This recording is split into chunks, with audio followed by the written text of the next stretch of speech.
그러면 플레이브의 Wait for Love 뮤직비디오 제작기에 대해 발표 시작하겠습니다.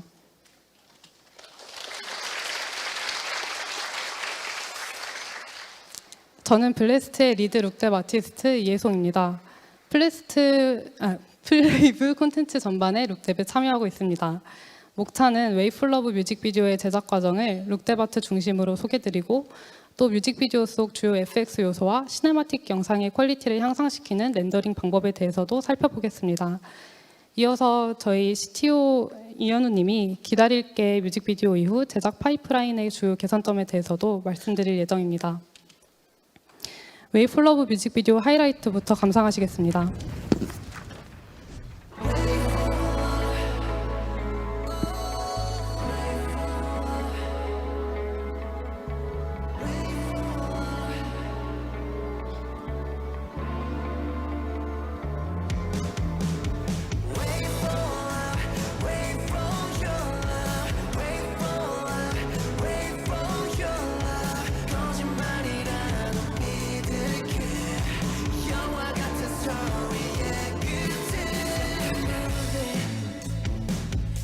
참 멀었었지 저 별들을 넘기에 모든 게 서툴렀지 네가 어떤 순간 꿈이 되게 내 심장에 불이 지폈어 날 멈출 수 없도록 더욱 떨어져 가는 폭포처럼 내 몸을 던졌어 그 속에 피어난 flower 어느새 눈이 지고 있어 그곳으로 첫 번째 세션에서는 뮤직비디오의 제작 과정과 전반적인 룩뎁 아트 작업 과정을 소개드리겠습니다. 먼저 이해를 돕기 위해 Wait for Love 뮤직비디오의 주제와 내용, 플레이브의 세계관에 대해 간단한 설명을 먼저 드리겠습니다. Wait for Love는 플레이브의 두 번째 미니 앨범 아스테롬 134-1의 타이틀곡으로 다른 모든 플레이브 곡들과 마찬가지로 저희 멤버분들이 작곡, 작사, 심지어 안무까지 직접 제작을 해주셨습니다. 플레이브 세계관에는 아스테롬이라는 특별한 공간이 존재합니다. 플레이브는 이 아스테롬과 지구를 드나들며 팬분들인 플리와 소통을 하고 있는데요. Wait for Love 뮤직비디오에서는 플레이브가 아스테롬에서 유성이 떨어진 곳을 찾아 떠나는 여정을 그리고 있습니다.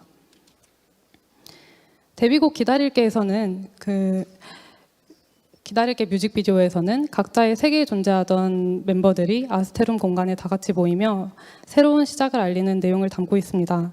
이때의 아스테롬은 자연 상태 그대로의 공허한 우주 공간으로 묘사했었습니다. 그러나 1년의 시간이 흐르면서 많은 팬분들의 사랑을 받기 시작했고 Wait for Love 뮤직비디오에서는 그 사랑으로 인해 발전될 수 있었던 아스테롬 공간을 보실 수 있습니다. 본격적으로 뮤직비디오의 제작 과정을 소개해드리기 전에 블레스트 룩뎁 아티스트의 역할을 말씀드리겠습니다. 저희 팀은 이미지의 전반적인 분위기를 결정하고 룩의 퀄리티를 향상시켜 최종 아웃풋을 보내고 있습니다. 이렇게 씬의 분위기를 결정하는 라이팅과 환경 디자인, 룩뎁 시퀀스 작업과 언리얼 엔진 내의 렌더링까지 전담하고 있고 상황에 따라 필요한 쉐이더와 FX를 제작하고 있습니다. 저희 룩뎁 팀에서는 새로운 아스테롬을 어떻게 아름답게 보여줄 수 있을까에 대한 고민에 가장 중점을 두었습니다. 또 앞으로 보다 높은 퀄리티의 콘텐츠 제작을 위해 라이팅 작업뿐 아니라 다양한 FX를 직접 제작하고 R&D 하면서 작업자 스스로도 성장할 수 있는 작업이 되고자 했습니다. 동시에 씬의 분위기를 통해 스토리와 멤버들의 감정선을 효과적으로 전달하는 것이 저희 룩뎁 작업의 목표였습니다. Wait for Love 뮤직비디오의 블레스트 내부 제작 파트 일정표입니다. 뮤직비디오의 기획과 연출 컨셉, 의상 제작 등은 23년 하반기부터 진행되고 있었는데요. 이와 동시에 콘서트 같은 다른 프로젝트를 동시에 진행을 하면서 제작 기간이 조금 촉박했습니다. 그럼에도 불구하고 모델링, 리깅, 애니메이션, 룩뎁 등 여러 팀이 함께 작업할 수 있는 효율적인 파이프라인 덕분에 어렵지만 일정대로 작업을 마칠 수 있었습니다. 블레스트의 뮤직비디오 제작 파이프라인에 대해 소개해드리겠습니다. 먼저 뮤직비디오의 방향성을 정하고 필요한 리소스를 계획하는 단계인 프리 프로덕션입니다. 처음에 저희 멤버분들이 만드신 가이드 음원을 받고 곡의 분위기나 흐름에 따라 기획과 스토리를 구상하게 됩니다. 그리고 배경이 되는 레벨들을 정리하여 씬마다 연출을 구체화했습니다. 각자의 머릿속에 있는 그림들이 다 다르기 때문에 이를 시각화하기 위한 스케치를 하기도 하고 레퍼런스를 취합합니다. 레퍼런스를 토대로 컨셉 아트를 제작하고 스토리보드로 각 샷의 구도를 미리 계획할 수 있었습니다. 스토리보드와 애니메틱을 제작하면서 영상의 흐름을 미리 예측을 할 수 있게 되는데요.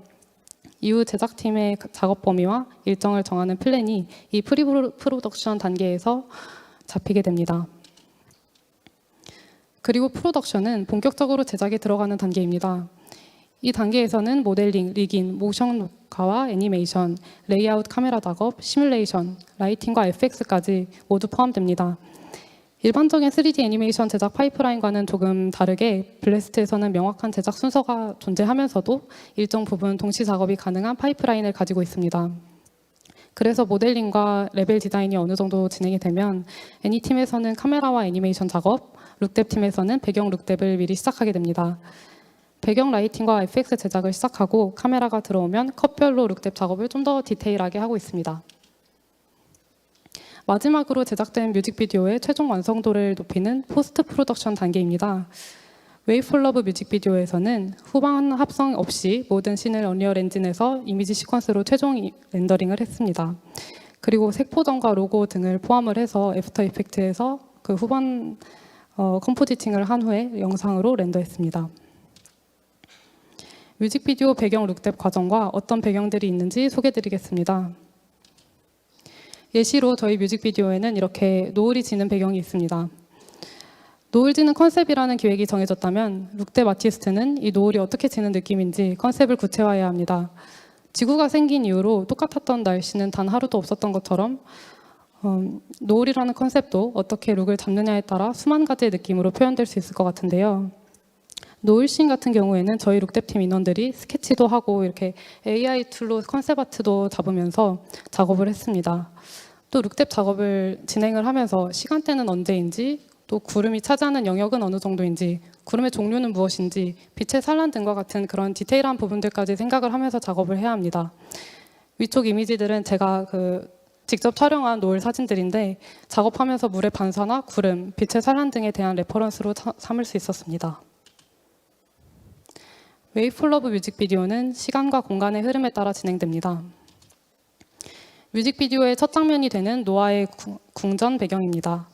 화창한 날의 오전 아침 시간대로 밝고 새파란 색감을 주로 활용을 했는데 라이팅과 편지가 휘날리는 FX 작업을 할 때 곡에서 주는 느낌처럼 활동적이고 생동감 넘치는 분위기로 뮤직비디오를 시작하고자 했습니다. 아침 시간대의 햇빛, 즉 디렉셔널 라이트는 태양이 지평선 가까이에 위치하기 때문에 빛이 오브젝트에 비스듬히 닿아서 그림자가 길게 형성됩니다. 또 상대적으로 오전 시간대의 태양광이 따뜻한 색 온도를 가지고 있기 때문에 구름 같은 경우는 보다 따뜻한 색감을 사용했습니다.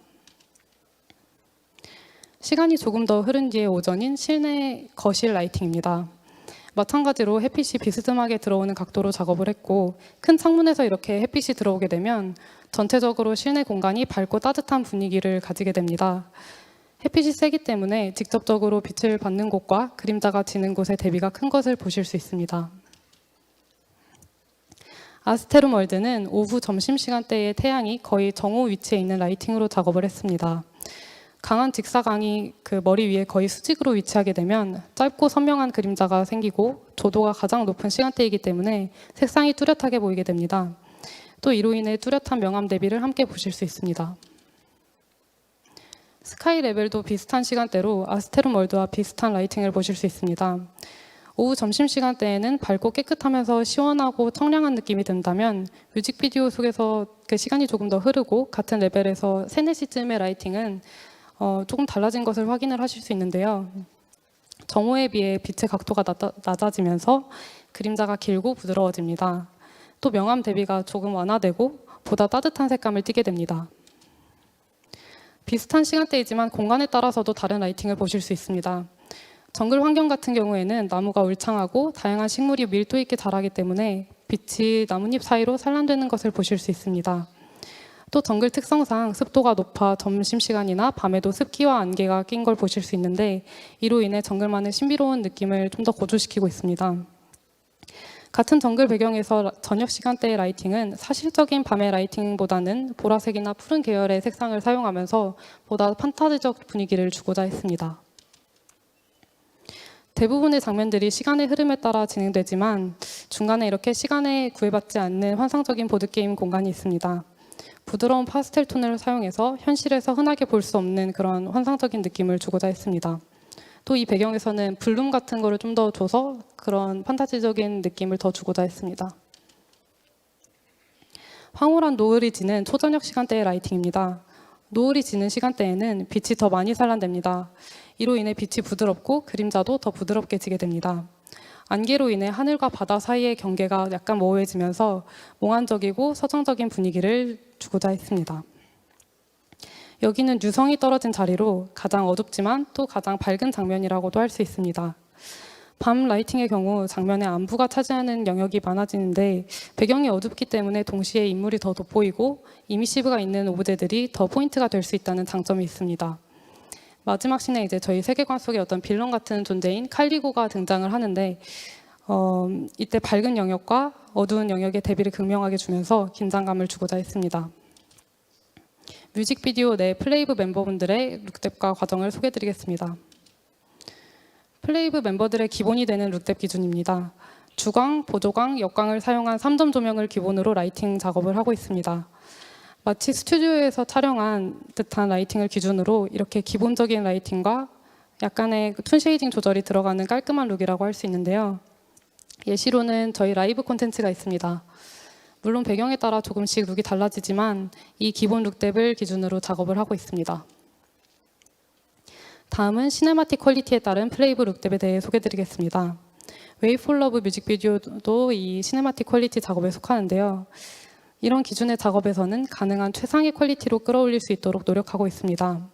배경과 인물이 조화롭게 어우러지면서도 인물이 돋보일 수 있도록 강한 립라이트와 스페큘러, 분명한 간접광을 표현하고 의상이나 액세서리도 입체적으로 표현합니다. 뮤비 속 저희 멤버분들 중 밤비님의 룩뎁 과정을 예시로 보여드리겠습니다. 먼저 주광에 따른 인물의 라이팅 방향을 설정합니다.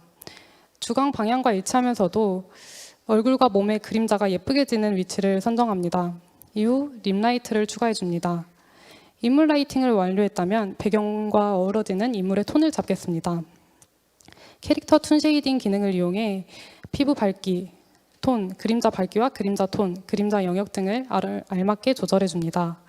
이 외에도 스페큘러, 하이라이트, 환경 요소에 얼마나 영향을 받을 건지에 대한 파라미터들을 조절을 해서 인물의 룩뎁을 결정짓고 있습니다. 뮤직비디오 속 플레이브 시네마틱 퀄리티 이미지들입니다. 저희 쉐이더 아티스트가 툰 쉐이딩 기능도 꾸준히 개발해서 업데이트하고 있고 이에 따라 플레이브 멤버들의 기본 룩뎁을 비롯해 시네마틱 룩뎁도 점점 발전해 나가고 있습니다. 플레이브의 룩뎁에서 의상도 중요한 요소입니다. 여기 저희 컨셉 디자이너가 그린 컨셉 아트도 보실 수 있는데요. 기다릴게 뮤직비디오 제작 당시에는 옷의 재질감을 인물의 피부톤과 잘 어우러지도록 어느 정도 플랫해 보이는 툰 쉐이딩으로 표현을 했었습니다. 반면에 이번 웨이 폴 러브 뮤직비디오에서는 피부 표현과 옷의 재질감을 배경과 상황에 따라 보다 입체적이고 다양하게 시도하고자 했습니다. 기다릴게 뮤직비디오 제작 당시에는 왼쪽의 느낌으로 제작을 했었는데 지금은 저희 쉐이더 아티스트가 의상 재질감 표현에 있어 여러 업데이트와 R&D를 진행하고 있습니다. 오른쪽을 보시면 주광의 각도에 따라 스페큘러의 형태와 위치가 변하고 실크 재질의 표현이 보다 디테일해진 것을 보실 수 있습니다. 여기서도 가죽이나 벨벳 등과 같은 재질감 표현이 업데이트된 것을 보실 수 있는데 지나치게 사실적으로 옷의 재질을 표현을 했을 때 오히려 어색하게 보일 수 있기 때문에 인물과 자연스럽게 어우러지는 것을 가장 중점적으로 두고 있습니다. 뮤직비디오 속 주요 FX 요소들을 몇 가지만 선택하여 소개해드리겠습니다. 첫 번째로 유성입니다. 이건 뮤직비디오 공개 전에 뜬 무드 필름인데요. 저희 팬분들인 플리분들의 사랑이 커지면서 큐브가 터지고 이게 유성으로 변하면서 아스테룸 하늘에 떨어집니다. 또 멤버 노아님이 그 유성이 떨어지는 것을 발견하면서 뮤직비디오가 시작하는데 그 큐브가 하트로 몰핑되고 이 하트의 움직임을 중심으로 트레일이 따라가도록 나이아가라로 제작했습니다. 유성의 중심이 되는 하트는 이 뮤직비디오의 키 오브젝트라고 할 수 있습니다.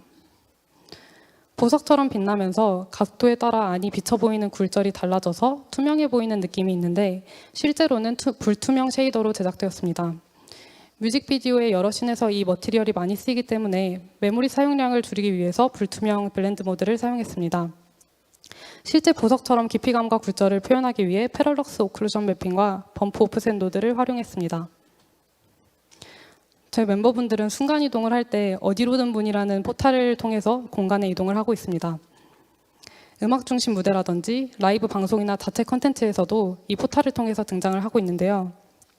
인물이 포탈을 통과할 때 인물의 실루엣대로 빛이 나도록 구현을 했는데 뎁스 페이드, 커스텀 뎁스 패스, 커스텀 뎁스 스텐실 발류 값을 활용했습니다.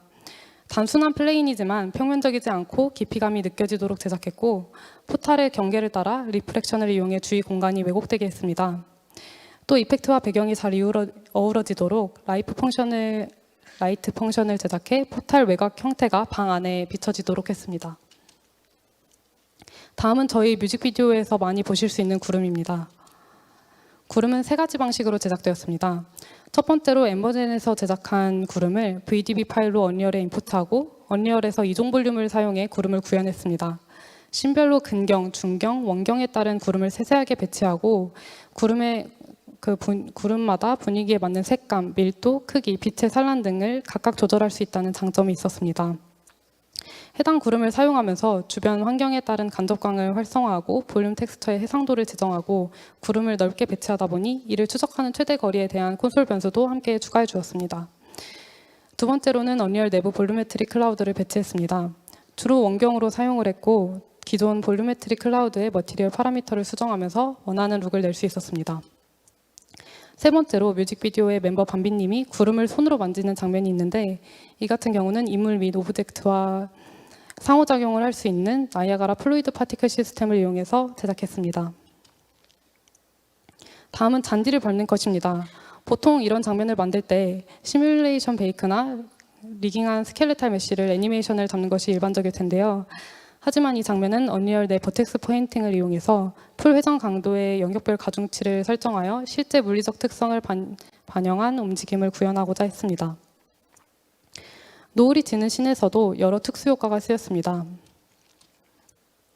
길잡이 역할을 해준 로드 가이드 트레일은 나이아가라로 위치에 따라 스폰되는 파티클과 길게 늘어지는 리본 파티클로 제작했습니다. 배가 수면 위로 지나갈 때 물결이 치는 효과를 나이아가라 플루이드로 제작했는데 리얼타임으로 물의 흐름을 볼 수 있었습니다.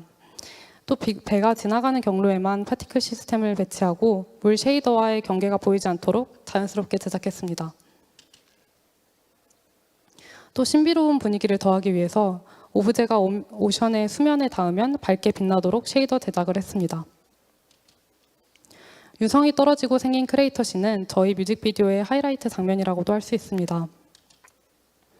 아스테룸의 수면은 물 위인데도 불구하고 발을 딛고 서 있을 수 있다는 특징이 있습니다. 일반적인 파도나 폭포를 생각하면 굉장히 동적인 이미지가 떠오르는데 이 크레이터는 물이 굉장히 천천히 흐르고 있는 것을 보실 수 있습니다. 마치 얼음과 물 그 어느 사이에 있는 듯한 쉐이더를 제작해서 천천히 일렁이며 흐르도록 제작되었습니다. 또 유성의 부스러기인 반짝거리는 파티클들이 줄지어 흐르고 있는 것을 보실 수 있는데 이것도 나이아가라 파티클로 제작했습니다. 웨이폴러브 뮤직비디오의 시네마틱 영상 렌더링 퀄리티 향상 방법에 대해 소개해드리겠습니다. 블래스트의 시네마틱 영상 렌더링에서의 목표는 정해진 시간 내에 빠르게 뽑아낼 수 있는 최대의 퀄리티를 내는 것입니다. 이는 언리얼 엔진의 큰 장점이기도 한데요. 또 그만큼 작업을 하면서 여러 렌더링 이슈가 발생하기도 했습니다. 이전 작업에서는 하지 않았던 것들을 새롭게 시도하면서 프로젝트를 할 때마다 매번 처음 겪는 문제를 맞이할 때가 있습니다. 이런 문제들을 해결하기 위해 팀 내에서 기본적인 렌더 세팅을 정하고 상황이나 씬별로 조금씩 변화를 주면서 필요한 콘솔 변수를 적용하고 있습니다.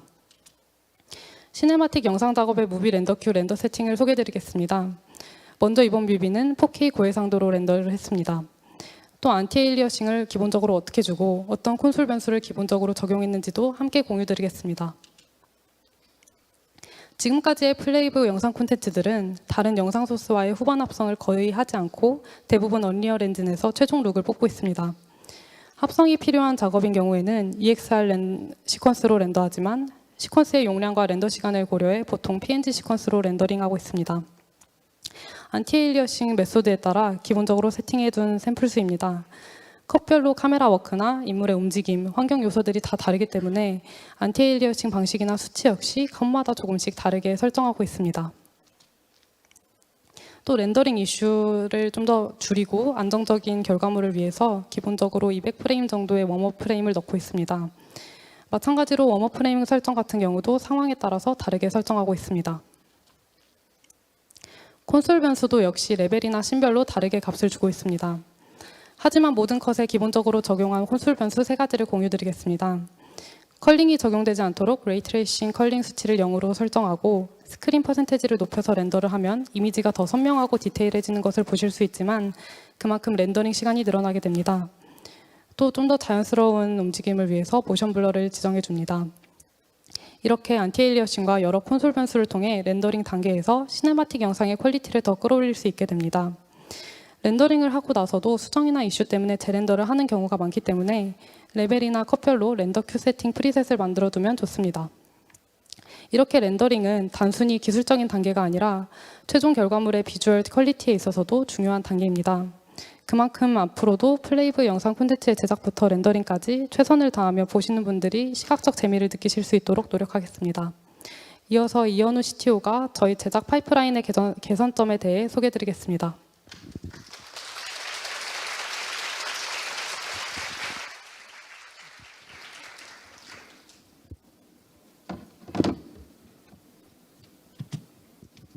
네, 안녕하세요. 이어서 다음 발표를 맡은 블레스데이 CTO 이현우입니다. 이번 목차는 기술적인 내용을 다루므로 현업에 계신 분이 아니라면 조금 어려울 수 있습니다. 이번 세션에서는 저희가 플레이브의 첫 뮤직비디오 기다릴게를 제작하면서 어떤 문제점들을 겪었었고 1년 후 웨이폴럼 뮤직비디오를 제작할 때에는 이를 어떻게 개선시켰는지를 소개해드리겠습니다. 기다릴게 뮤직비디오 제작 당시까지는 시네마틱 제작 파이프라인이 충분히 고도화되지 못했었습니다. 그래서 이때까지는 저희도 후디니와 누크와 같은 오프라인 렌더링 기반의 프로그램들을 함께 사용하고 있었습니다. 당시 전반적인 워크플로우는 다음과 같이 도식화할 수 있습니다.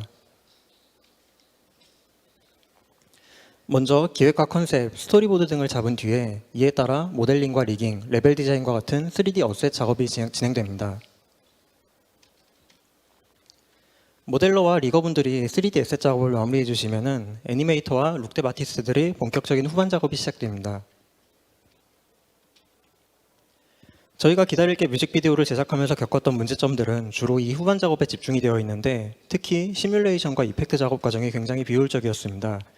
먼저 당시 시뮬레이션 작업 방식이 왜 비효율적이었는지부터 설명드리겠습니다. 플레이브가 정식으로 데뷔하기 이전까지는 의상들의 시뮬레이션이 거의 없는 편이었습니다. 때문에 당시 저희는 아직 얼리얼 시뮬레이션 노하우를 충분히 갖지 못했었습니다. 그래서 처음으로 다양한 시뮬레이션이 들어가기 시작한 기다릴게 의상은 기존의 방식을 따라서 마야에서 시뮬레이션을 개발할 수밖에 없었습니다. 이 방식은 마야에서 애니메이션에 맞춰서 의상 시뮬레이션을 한번 구운 후에 얼리얼 엔진으로 임포트하는 방식입니다.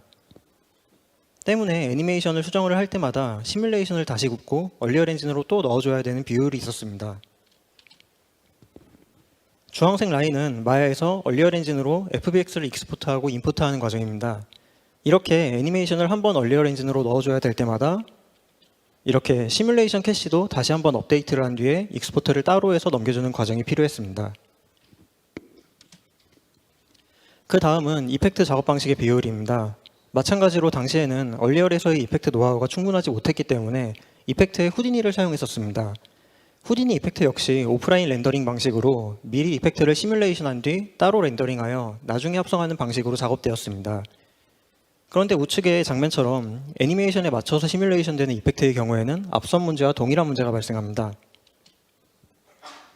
이런 이펙트 역시 애니메이션에 맞춰서 다시 베이크를 해야 하므로 애니메이션을 수정할 때마다 결국 이렇게 이펙트까지 다시 굽고 넣어줘야 되는 과정을 거쳐야 됩니다.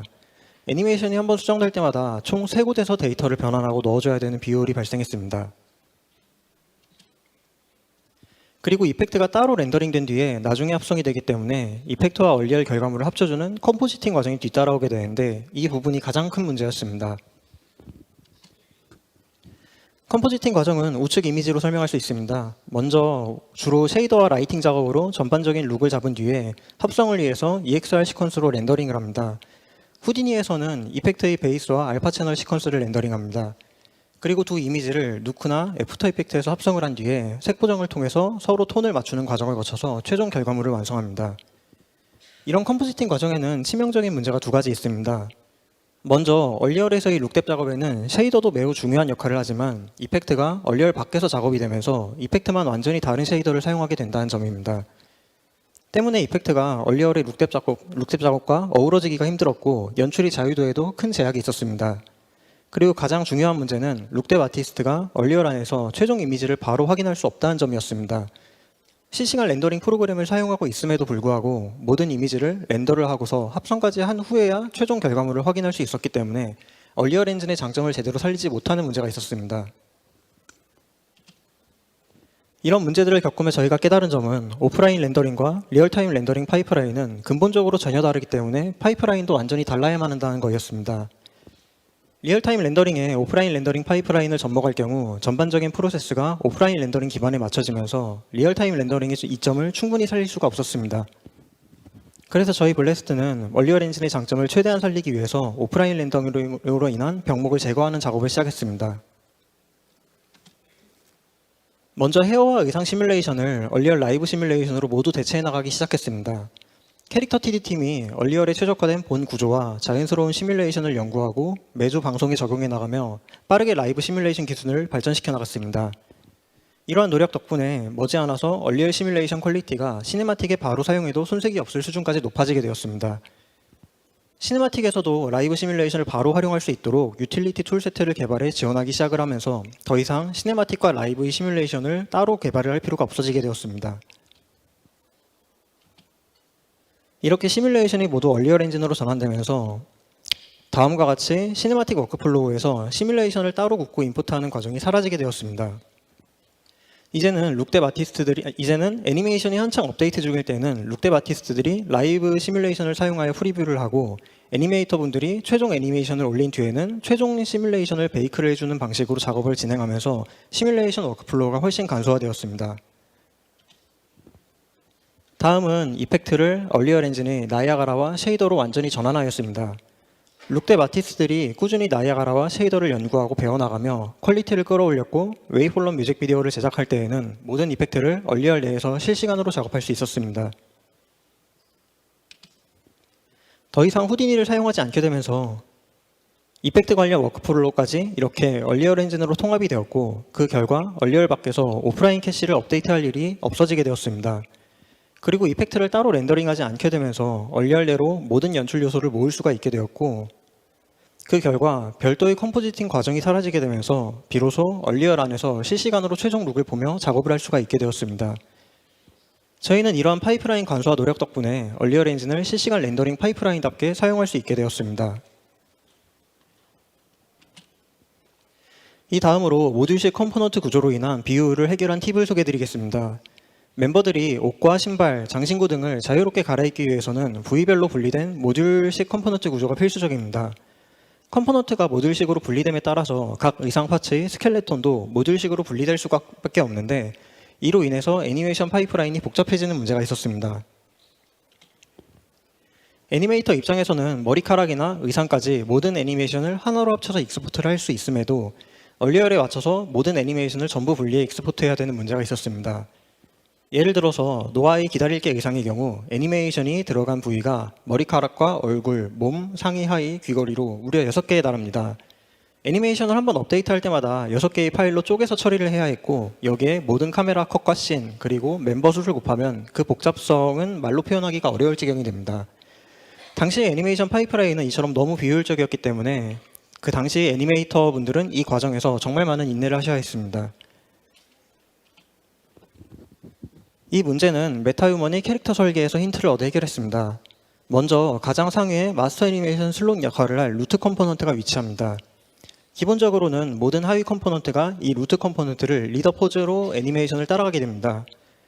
이렇게 설정하면 마야에서 모든 애니메이션이 합쳐진 하나의 FBX를 인풋하는 것만으로도 모든 부위에 애니메이션을 적용할 수가 있어서 모듈식 구조에서 오는 단점을 해결할 수가 있게 됩니다. 하위 모듈에서 라이브 시뮬레이션을 사용해야 하는 경우에는 컴포넌트의 포스 애닌 블루프린트를 사용하는 방식으로 일부 모듈만 별도의 시뮬레이션을 적용할 수 있도록 만들었습니다. 룩대 마티스트를 가장 힘들게 했던 문제는 피부가 옷을 뚫고 나오는 문제였습니다. 의상을 리깅을 할 때 메쉬의 스키닝 웨이트를 체형에 완벽하게 들어맞게 칠하는 건 거의 불가능에 가까운 일입니다. 특히 의상이 핏이 타이트할수록 이 작업이 더욱 어려워집니다.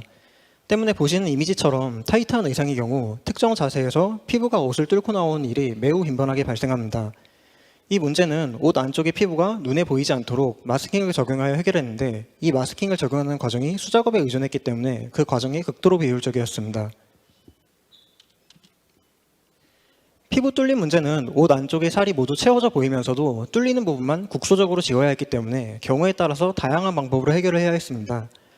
가장 쉽게 해결되는 경우는 시퀀스에서 마스킹 머티리얼 파라미터를 조절하거나 이런 파라미터가 적용된 머티리얼 인스턴스를 생성하는 방식이었습니다. 만약 이 방식으로 해결이 어려울 경우에는 마스크 맵을 직접 그려야 했고 이렇게도 어려운 경우에는 옷을 조금씩 띄워주는 모프 타겟을 임시로 추가해 해결했습니다. 이 모든 방법이 어려울 경우에는 모든 렌더 이미지를 하나하나 손으로 리터칭하여 해결했습니다. 뚫린 문제가 발생했는지 검수하는 작업도 프레임 바이 프레임으로 눈으로 검수를 해야 했고 그 해결도 수작업에 의존을 해야 했기 때문에 마지막에 거의 이틀 정도는 이런 오류만 검수하고 고치는데 할애해야 했을 정도였습니다. 이 문제를 해결하기 위해서 옷을 뚫고 나온 피부만 자동으로 검출을 하고서 마스킹을 적용해주는 툴을 개발을 했습니다. 피부와 옷의 신뎁스 차이를 이용을 해가지고 옷을 뚫고 나온 피부만 먼저 검출을 한 후에 이를 메쉬 UV에 맞는 마스킹 텍스처로 변환해 적용하는 방식으로 구동됩니다. 이 개발 덕분에 이제는 이런 문제가 자동으로 그리고 실시간으로 보정되므로 룩대 마티스가 더 이상 프레임 단위로 이런 문제를 검수하고 해결을 할 필요가 없어지게 되었습니다. 마지막으로는 비효율적인 착장 에셋 커뮤니케이션 문제입니다.